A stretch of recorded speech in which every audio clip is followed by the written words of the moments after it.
Hello, family. Welcome back to another episode of O to Be Whole with Camille Young. Y'all, I am back. Last week, the title was I'm Back. Well, yes, I am still back. Glad to have you here with me. Glad to have my holy rollers. I'm sporting your shirt on today. It's another Thursday, y'all. We're already in the middle of June. Hello to some new subscribers. Hello to my viewers. Just glad to have you here with me. Just glad to be here. How about that? Because so many things have happened just in the last week. So I'm just grateful to God that, I'm still here and that you are too. You're joining me on today. So look, we're going to go ahead and dive into today's topic. Listen, I don't plan to be here long, but I do plan to be here strong. Okay. Today's topic is don't confuse true love with deep like. Okay. Don't confuse true love with deep like.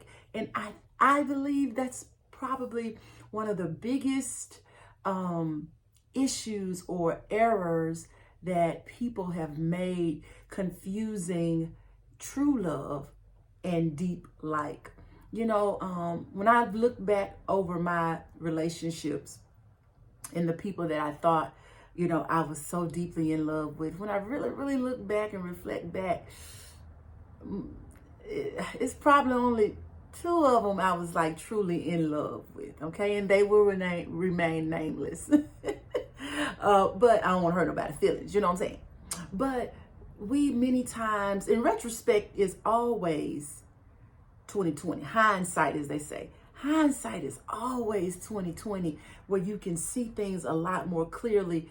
And even as you develop your own sense of self and your own sense of self-love, you recognize that many times you found yourself being in deep like with somebody, thinking that you were in love because they were feeling a void in your life, or you were feeling a void in your life, or being with that person made you feel like you were secure, and they were somebody that you really were deeply and truly in love with. Or they may have done some kind things, but truly the love that you really needed, because you were so used to bottom feeder love, the little kindness that they showed you, you felt like, you were getting the best kind of love. So you thought you had found true love. And I'm talking about this because I know what that is, to think that, you're in love because there are a lot of emotions attached. Again, there may have been some kind gestures, all of those things to occur. But when I really think back on it, most of the people that I dated, or the people that I said I was truly in love with, not so much. Okay. I don't think that it was a deep like, and we wonder why, many of the divorces, and many of the marriages end up in divorce, because most people don't even know what true love is. Okay. They may know what loyalty is. They may know what having stick-to-itiveness is. They may know what keeping a vow is. But truly loving somebody, most people have not built the capacity to do that. Most people have not built the capacity within themselves. Most people don't even love themselves enough to recognize when they are receiving true love, or if they are receiving true love. All right.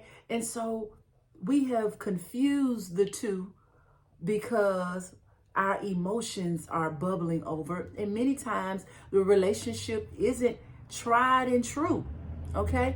I did a video, I know it's been several months, it may have been a year or two ago, where I said it always starts out good.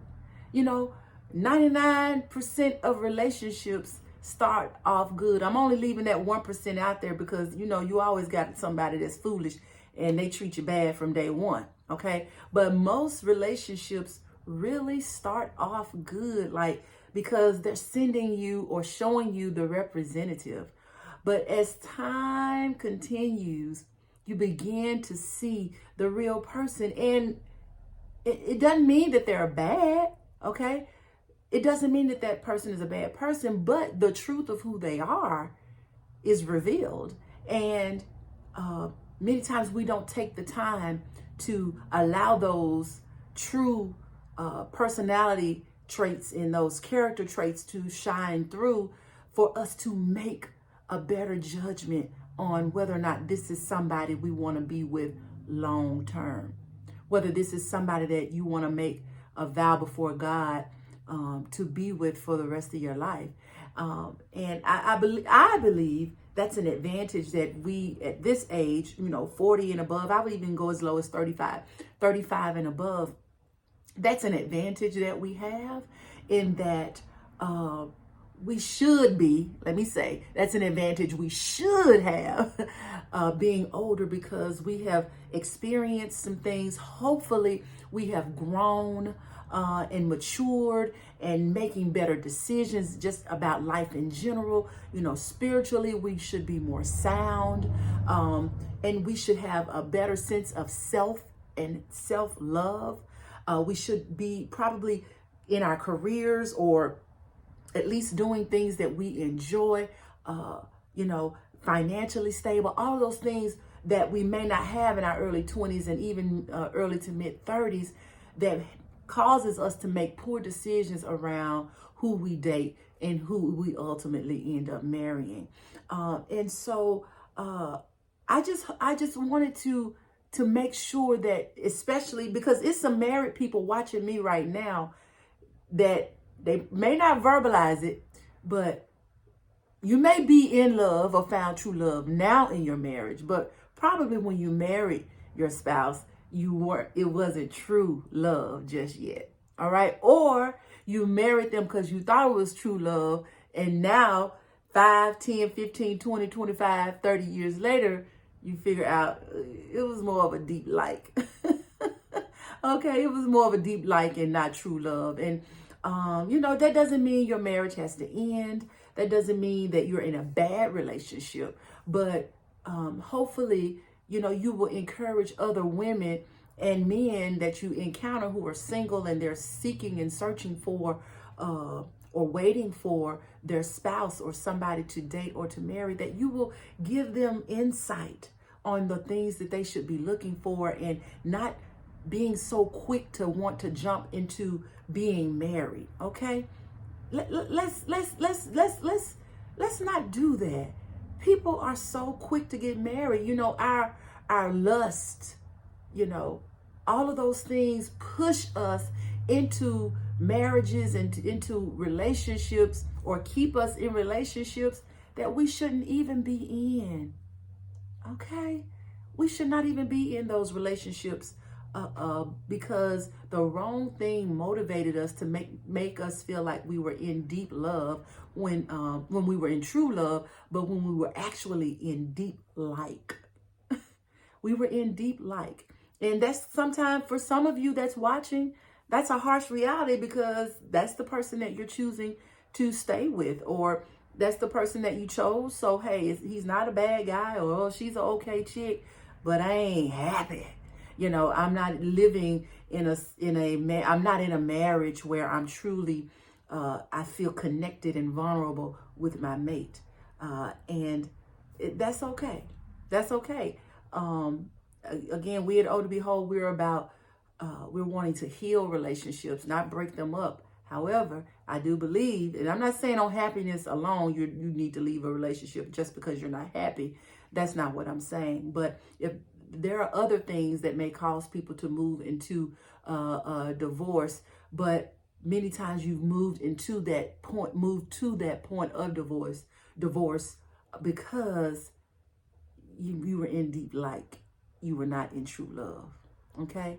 You were not in true love. So really, I want us, this is more so to my single folks out there. You single folk, y'all, we still doing good, y'all. We have an advantage to make better decisions about who we choose to date and who we choose to make long-term commitments to, versus folk who did it in their 20s and 30s, okay? Or people who did it later in life, but they were not whole, or they didn't have the self-love to make the proper decision regarding who they would fall in love with, or who they would so-called fall in deep like with, okay?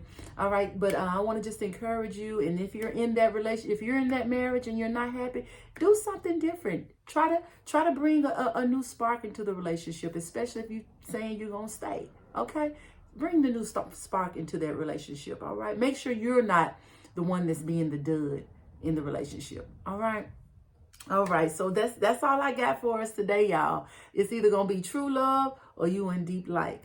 Okay, choose which one, or decide which one you're in. Okay, so look, y'all, before I close out, I do want to give a few announcements about the LTY Women's Retreat. We're coming down to the early bird, the final deadline for the early bird, which is July 1st. So make sure you register. The registration link, ladies, is down in the description. Young girls 13 to 17, come on, we would love to have you. We have special sessions set apart for you. We're going to have a good time, and then also I'll be speaking this at the end of June. I've been asked to speak at Tammy Bradley Scott's conference. A Closer Walk is the name of her ministry. So I'm excited about doing a workshop session there. So come join me. Go to Tammy Bradley Scott, and she has tickets for you to register for A Closer Walk for the for her conference that's coming up at the end of June.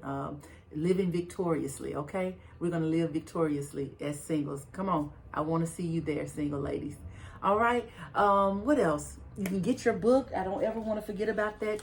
Get your book. Order your book at ohtobehold.com. Okay. Get your book, and I have t-shirts still for sale. So be sure to go to my website and order those things, y'all. All right. So glad to have you here with me. Thank you so much for joining me. And until next time, God bless.